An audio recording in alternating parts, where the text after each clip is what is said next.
all the people in the Bay Area in those days were like, if you're more than 30 minutes from my office, I'm not going to invest in you. Now, that has changed right after college. Some of them obviously dropped out of college. We always tell the entrepreneurs who come to us, they say, look, you got Mark Zuckerberg, you got Bill Gates, you got Michael Dell. And I said, okay, now name the next 20.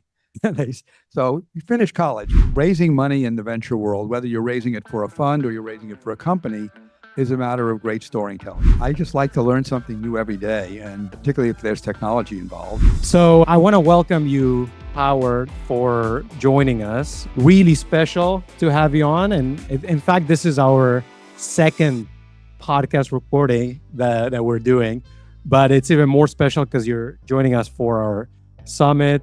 I believe is our third annual Gilgamesh Ventures Summit. So for those that don't know, Howard has been in the industry, not just venture capital, but technology for a long time. He's been part of every wave of technology over the last several years. I won't say how many. And I think we're going to learn a lot, Howard. So maybe let's start about kind of the beginning. Why did you get interested in technology?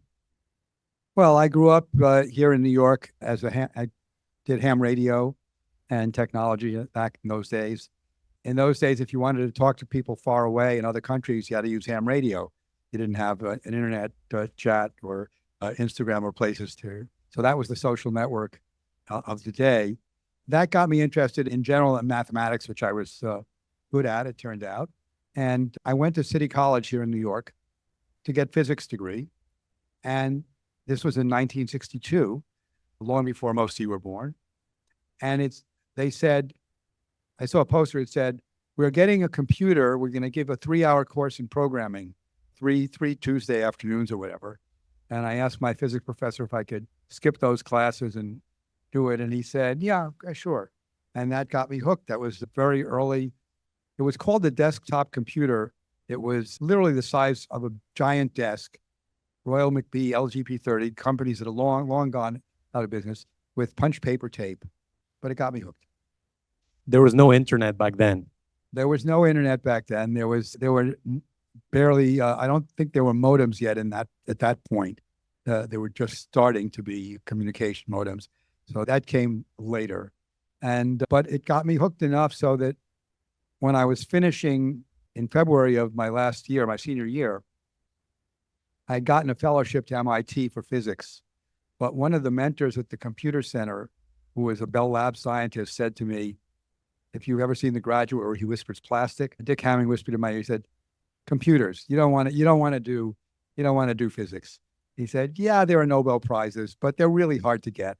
So, and I love to see how you love the computers. So I ended up saying, what do I do? And he said, well, operations research is a combination of computing and decision-making and mathematics. You have good skills there. I said, where will I go? He said, well, Cornell and Stanford are the two best places. I have really good friends at Cornell. And 2 weeks later, I had a fellowship to Cornell. Yeah, it's incredible. It all started at Renaissance Technologies. Of course, Jim passed away just a few months ago, unfortunately. But why was Renaissance so special? Maybe you can share a little bit. I know that you were on the venture capital side that Renaissance had at the beginning, but you were there. Oh, yeah. No, I also did some work on the databases for the quant side. Renaissance was special because Jim's idea was to do quantitative trading and build a quantitative trading organization the way you would build a university research department. And so, unlike many of the proprietary trading places you see today, or even D.E. Shaw, who started a little bit after Renaissance, every week there was a seminar and somebody would give their ideas, and it was very open in public. So everybody at Renaissance shared their ideas with everyone else, and just do it you would in academia. Now, they had very tough non-competes, 5-year non-competes, which they enforced with a vengeance. But in fact, it meant that you could keep a really open climate, and that way you could trigger ideas in other people. And it took a long time to get the quants trading right. So 1982, we started Renaissance. Jim had been doing some quant trading on his own. We made a little money, and we had $70 million from investors, and we used half of that in venture capital and half of that in quant trading. And By 1989, the conversation Jim and I had was, look, the venture capital is now a top decile venture firm. It's 25% IRR, but it takes years to make it liquid. And we now have the quant trading to be 38% IRR. And if I want to go home tomorrow, I can just cash out all the positions and go home. So we took the venture out of Renaissance at that point. So let's zoom in on how venture has changed today. Because it used to be you invested people basically in the same zip code or close. Now you're at B Capital, you're investing fully globally, right? Fully globally. And you have one of the people I met early in the venture world and respected very well, who's quite about a decade older than me. And he's speaking later to close this out, which will be great. Al and I become good friends. But in fact, he was in venture before me. But what we learned was you mostly invested in local, and all the people in the Bay Area in those days were like, if you're more than 30 minutes from my office, I'm not going to invest in you. Now that has changed. Aside from them opening offices everywhere, they started flying around the world. Jim and I did invest in California quite a bit. So I made, typically 12 to 15 trips a year to California. We invested in liquid crystal display technologies in Northern California, in security software and hardware. The whole SWIFT network, banking network, is encrypted by a company which was then called Silink, which Jim and I invested in early on. And we invested in PC software companies in Los Angeles. Remember, the PC came out in 81, 82, so just when we were starting. So we did a lot of investing in that piece of the industry. And I learned pretty early, because New York was not a hotbed at that point, that if you wanted to find good investments, you had to be pretty open and be willing to travel. We didn't have Zoom, so we traveled quite a bit. We actually, at QuarterDeck, which was one of our investments, they did the first Zoom product called WebTalk in 1995. And it was over painfully slow 28.8 kilobit modems.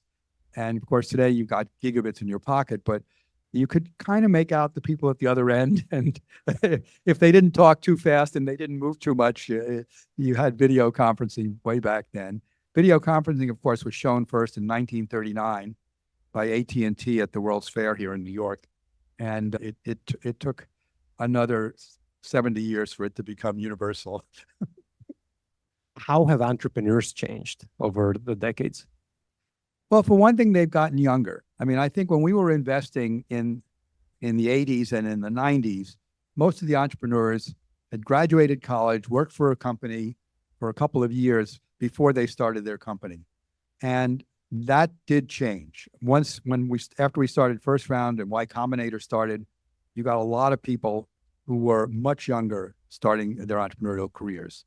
And if they were doing it when the internet was really exploding, and I don't mean the bubble in 99, but I mean the sort of 2005 to 2013 period when we finally had broadband. We finally had, at Idea Lab, I helped start Idea Lab with Bill Gross in 96. We had all these amazing ideas for internet companies. In fact, Mary Meeker wrote an amazing report about here's 100 industries that the internet is going to transform. And we had ideas in every one of them. And many of them are gigantic companies today, but not the ones we started. So we started a company called Z.com, my best email ever, h@z.com. And Z.com was streaming entertainment. But streaming entertainment over 56K dial-ups, which was what it was at that point, was just painful. It was just painful. And eventually we did sell it, but not for very much. And of course, today you have Netflix, right? So once you went from 100 million people on 56K dial-ups in 1999 to 1 billion people on broadband by 2006 or 7, it opened up huge possibilities. So these entrepreneurs coming out of Y Combinator and other places were able to start companies right after college. Some of them obviously dropped out of college. We always tell the entrepreneurs who come to us, they say, look, you got Mark Zuckerberg, you got Bill Gates, you got Michael Dell. And I said, okay, now name the next 20. So you finish college, and then start. And we did start the dorm room fund at first round so that people who wanted to start companies in college could stay in college, get their company started, and then once they graduated, take it off. Yeah, I think the average age of our portfolio founders is in the mid-30s. Yep. give or take. But we have a couple of college dropouts, even a 19-year-old. Sure. Well, particularly in fintech, where you have in many places a highly regulated piece of the industry, you can't always upset that with a college dropout, right? Who hasn't worked at a bank, who hasn't been subject to compliance, who hasn't, and all those things. So it's not quite as easy as it looks. Yeah, we talk about it all the time, and it's about oftentimes, not always, but oftentimes investing in industry insiders. And that could be banking, insurance, or even fintech. Now you have graduated fintech companies, right? Large ones. Howard, tell us about kind of some of the markets globally where you are spending a lot of time through B Capital. So one of the things that attracts, so when I started First Round with Josh Koppelman, I told Josh, and I invested in two of Josh's companies in the 90s. And so we became good friends. And I said I would give him 10 years. Because at that time I was 60. I said, when I'm 70, I don't know what I'm going to want to do next. And I told people I was stepping back from First Round. And Eduardo Saverin, who was the co-founder of Facebook, and is quite different than the guy in the Social Network movie, which is a great movie, but it's not completely accurate. But in any case, Eduardo and came and with Raj Ganguly, the other co-CEO, and said they wanted my help. They were going to start something. And I said, great, I'll be a big LP. And they said, no, we want you to join us as our chair, a third of my time, part-time, and help us make new mistakes, not repeat the mistakes you made building Renaissance and Ideal Lab and First Round, so we can get a quick head start. And what attracted me was that it was global. So the headquarters are in Singapore and LA. The offices we now have today are in Singapore, Jakarta, Bangalore, Delhi, Beijing, Hong Kong, and then New York, Miami, Los Angeles, San Francisco. So truly a global firm. And we're finding today that we pulled back from China because the geopolitical winds are just making it very difficult, even though it's still a great market. There are great investments to be made, but Xi has gone too far into state control, and state-owned enterprises have never worked. And the whole Eastern European thing that happened after the fall of communism showed that when you go back to market systems, you do much better. Deng Xiaoping opened up market systems. They did much better, and then she sort of closed it down. But we are finding India to be extremely business-friendly now. And Modi, over the last decade, has really changed the climate for doing business, for getting investments, for exiting investments. One of the big problems with India had always been exiting investments and getting your money out was difficult, even if you made money there. That's really changed. India has over 100 top-tier universities. We all hear about the IIT, and the IIMs. There are a whole bunch of others, creating a large number of really brilliant graduates in a number of interesting areas. So, for example, India now has a booming space technology business. It's an area we've been looking at, invested in here in the US as well. They're obviously enterprise software and SaaS kind of businesses they do really well at. A lot of digital healthcare. They don't have national medical records, good EMR systems, a lot of opportunity. You mentioned space tech. We have some space tech entrepreneurs actually today here with us. But are you spending a lot of time in space tech? Am I spending a lot of time in space? No, but I have taken 9 zero gravity flights. I do love space. I invested in the zero gravity company about 10 years ago, or no, more than that actually, and have been following it. So we invested in a company which is based in Jacksonville, Florida, and New York, called Starcatcher, which puts satellites up to become the power grid in space. The idea is that if most satellites have 2 solar panels, and if one of them gets struck by a micrometeorite or something and goes out of service, then you've got half the power to your satellite, which may not be enough to do all the things you want to do on it. You might have to deorbit it. If you deorbit it, the insurance company has to pay, and they don't like paying. So what this company does is it collects the sunlight, then uses lasers tuned to the frequencies that solar panels like best to beam power down. So we can beam another 1 or 2 sunlights worth onto the existing working solar panel. We can also do that while the satellite under us and of course we're tracking it, and we're also in motion, is on the other side of the Earth, in the eclipse side, so then in the darkness. So we can give them much more power.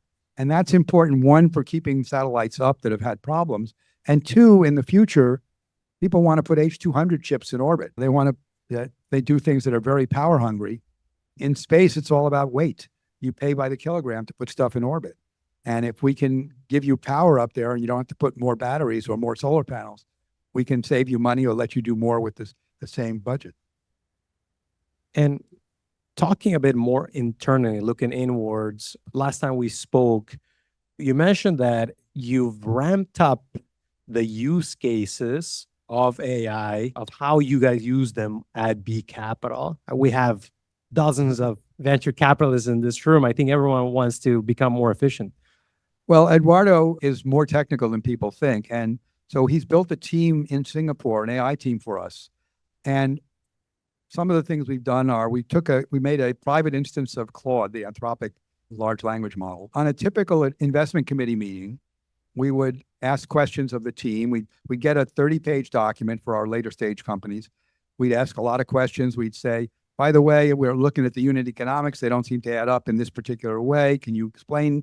Can you tell us more about it? And they'd say, well, can we get that to you tomorrow? And so on.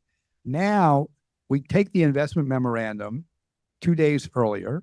We give it to our AI instance, which also brings in all of the competitive analysis, and we build a chatbot for that company. And then before I go to the investment committee meeting, I spend an hour with the chatbot. I ask it all my questions. I get answers very quickly. And then the discussion at the IC is a much more focused discussion. All of your quant questions should have been answered. Many of your competitive questions should have been answered. So we focus on some of the things like how big is the market really? How good are the management team for the company? But it's really made us extremely efficient. Secondly, it's reading all of our emails and automatically filing everything so that we have much better records. Because one of the annoying things in venture capitalist firms that try to keep a good CRM is who does it, right? As a partner, I don't really want to spend a lot of my time fooling with Salesforce kind of stuff or even other things. At first round, the solution was we created an email to a group in, I think it was Guatemala, and we would copy them on emails, and then they would figure out how to put that into the database. Now we have the AI do that. So if I can say, what are the last 10 interactions with this CEO, it'll say, well, Eduardo talked to him 3 days ago, and Karan talked to his CFO, and she gave him the update yesterday, and so on. So it really streamlines our operations tremendously. Yeah, but what I'm hearing is that you have a team, and Yes. This isn't just Anthropic. Don't try this at home. Yeah. It's not plug and play. No, it's not plug and play. And also because of the danger of confidential information leaking, we have to do it as a private instance, which isn't cheap. So, but it is extremely valuable, and we think it gives us a competitive advantage in terms of dealing with companies. And we also make available to our CEOs the ability to use some of this as well. And we're continually growing the uses and the use cases for our AI. Our team has been very responsive. How about the process of investment memo creation? Are you guys also using tools for that? A little bit. The associates and principals who do most of that creation are using it they're using it particularly in any of the numeric stuff, so it pulls that in together, and in the competitive analysis, because that can pull stuff out of not just the web, but PitchBook and Crunchbase and so on. So we are using it to help them create it in the first place, but then to query it in the second place for everyone else. And then finally to make it all that kind of data available to the CEOs as well as the company. So in about 5 minutes, we're going to take questions. So I want people to start thinking of questions if you have them.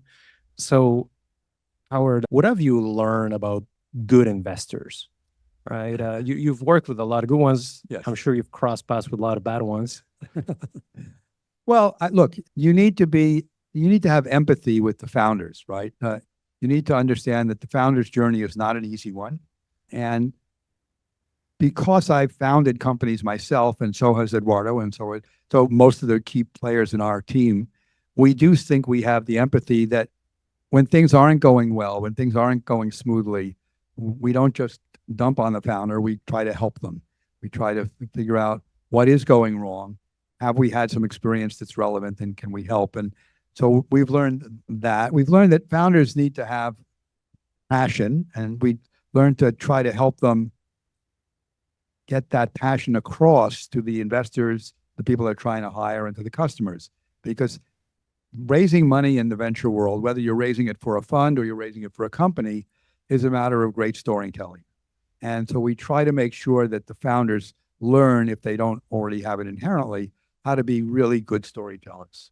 We're working with one founder now. We have a company based in the Midwest, and it's got amazing technology. It's far ahead of competitors, but it's been a long slog getting the founder to be willing to hype, if you will, what he's achieved with his team. And he's got a great team. He's got a bunch of PhDs from in this particular area, and he's got an amazing woman as dealing with ethics in the field and so on.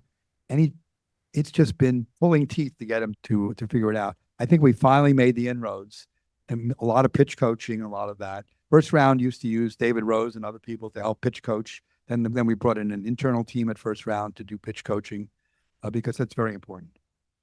I wonder if you have an opinion about this debate that exists in venture capital for a long time. And let's break it down in 3/3, great performers when it comes to companies, middle of the pack, and the ones that are not performing so well. Where should investors spend most of their time? Look, if you want to make money for your LPs, you spend money on the great performers, right? And you put as much of your capital into those as possible over time. You spend a fair amount of time on the ones who are middling to see if you can turn them into great performers. And on the ones that are not performing, you have to figure out why but not spend huge amounts of time, because even if you turn them into mediocre, you're not going to make enough return for your investors. Now, you don't want to cut off the founders or anything like that. So you want to do it in a way that encourages the founders to think rationally about what they're doing. We had a company based in Brooklyn recently, and after about 3 years, it was clear it wasn't getting where it was supposed to go. And we worked closely with the founder, who finally said, yeah, maybe I should give back the rest of the money. And all the investors happily took back, I forget what the number was, 35 cents or so on the dollar, rather than have him just go another 2 years and spend money down to zero and still not achieve what he wanted to achieve. Do we have any questions? Let's go to the very back. AJ. The question was, what trends are you seeing across the early stage tech and fintech market? Sure. So I do help lead our Ascent. We have two main funds at B Capital. The Ascent Fund, which is seed and Series A. It's a $400 or $500 million fund. The current one we've raised a couple $100 million and we're investing out of it. And then a $2.1 billion growth fund, which invests in Series B and later. We're seeing valuations improve from our point of view, which is to say lower, not necessarily from the entrepreneur's point of view. But no, we've seen a real change, except in core AI, where the demand for talent and other things has gotten insane.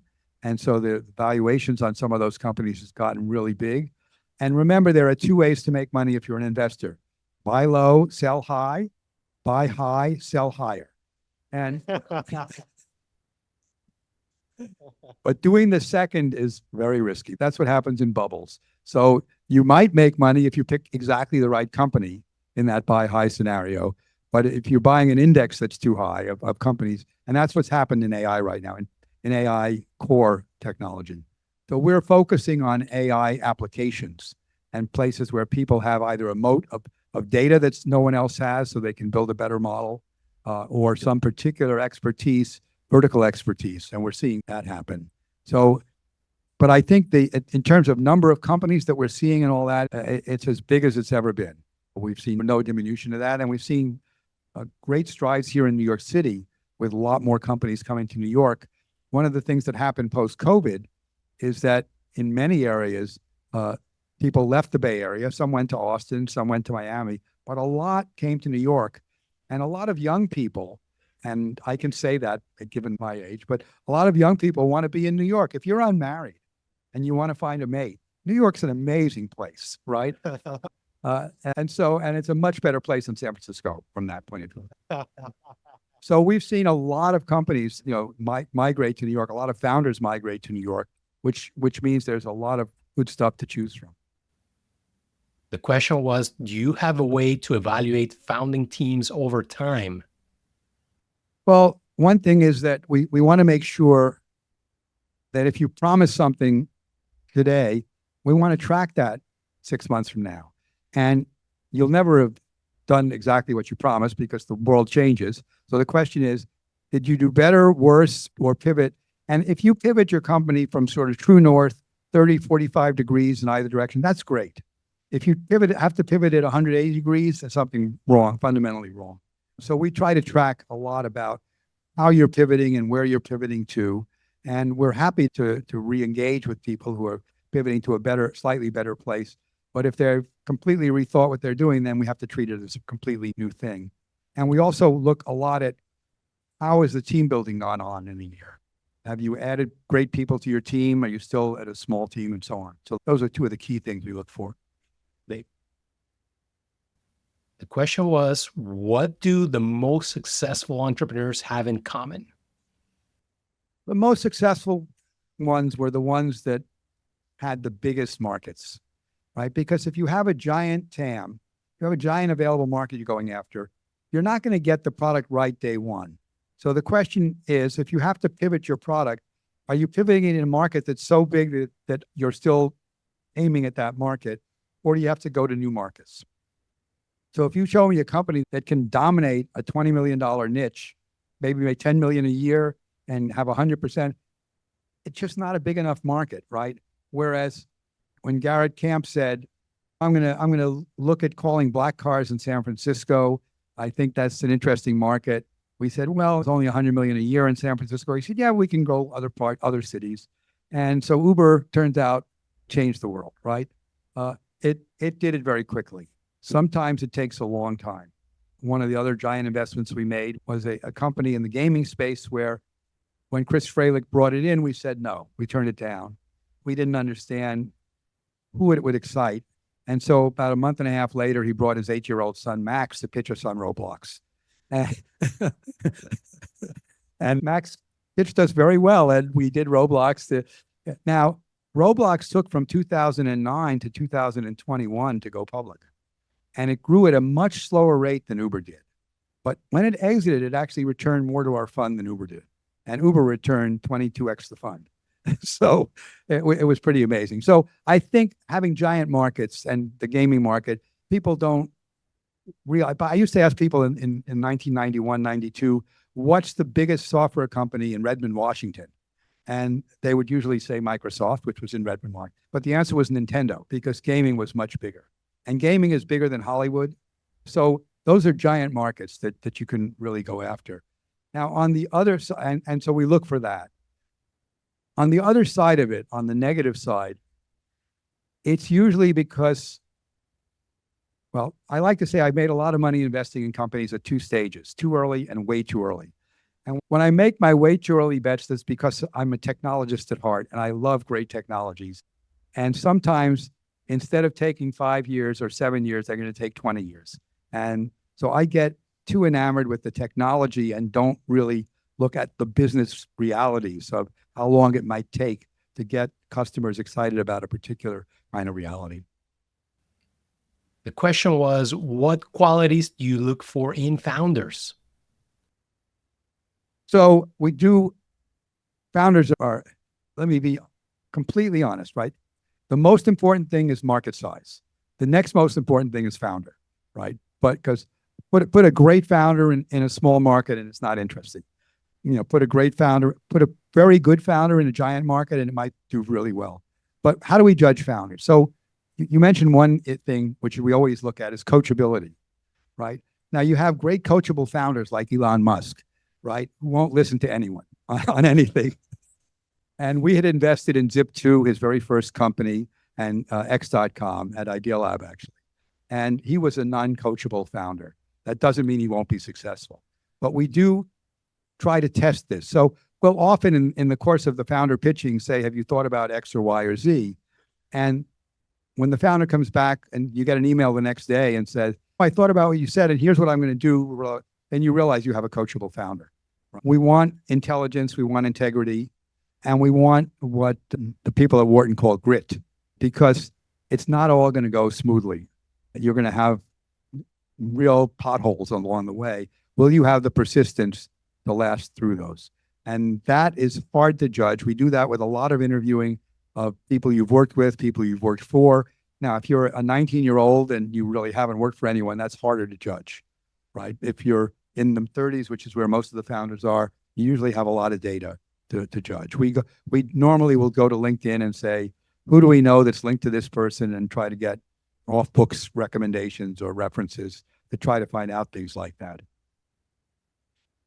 We'll take more questions, but it's fair to say you also embody these characteristics. Howard, what has motivated you throughout the years? What motivates you today?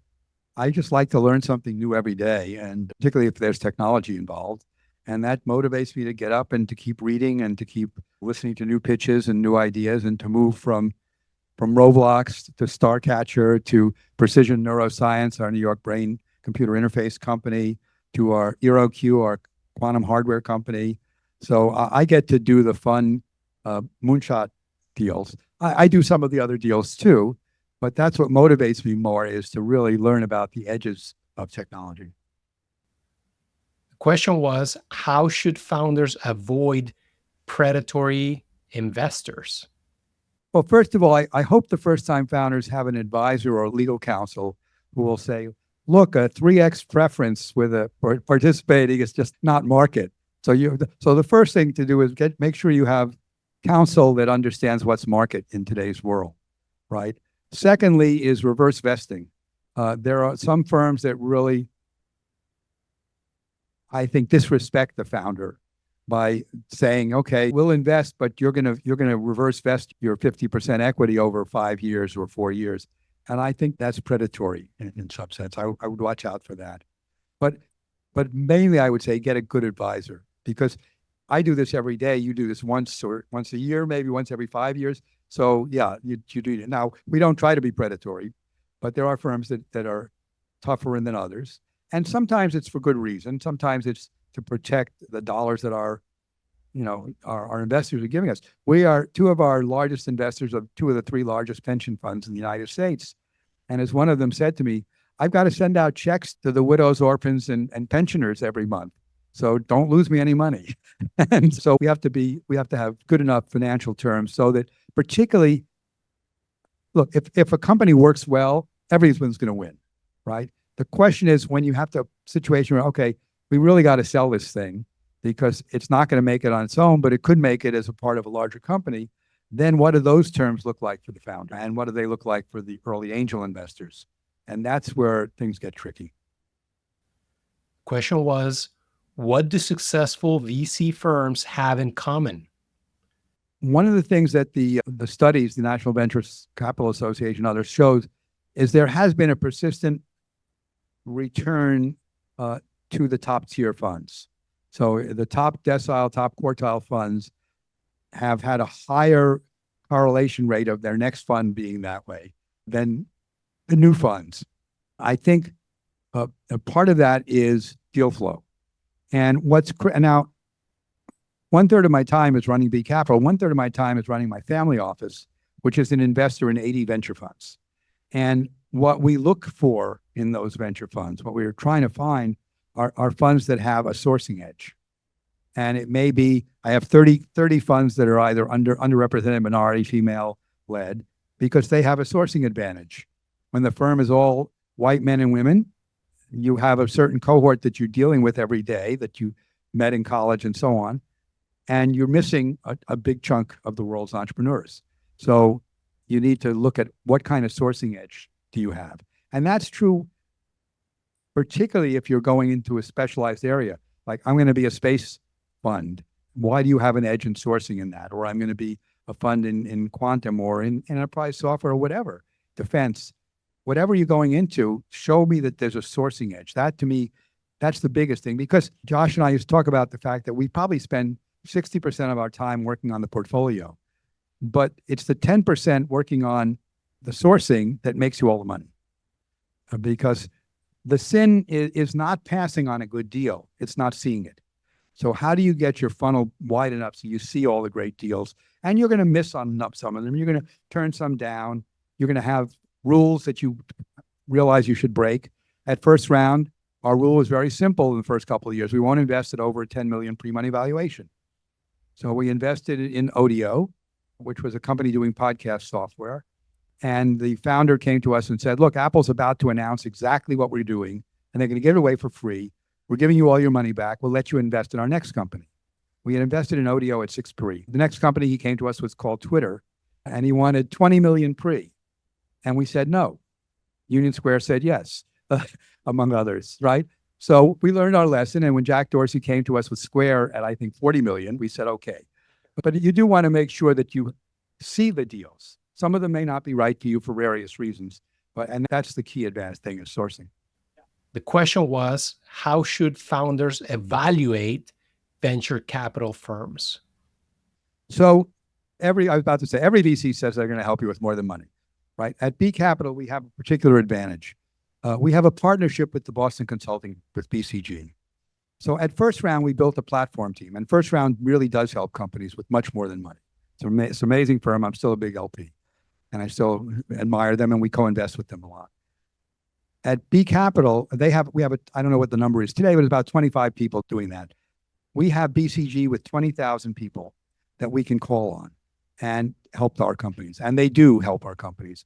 One of our companies wanted to move to Europe and started opening up in Europe, and they got them introductions that got them 12 major enterprise customers in 2 months.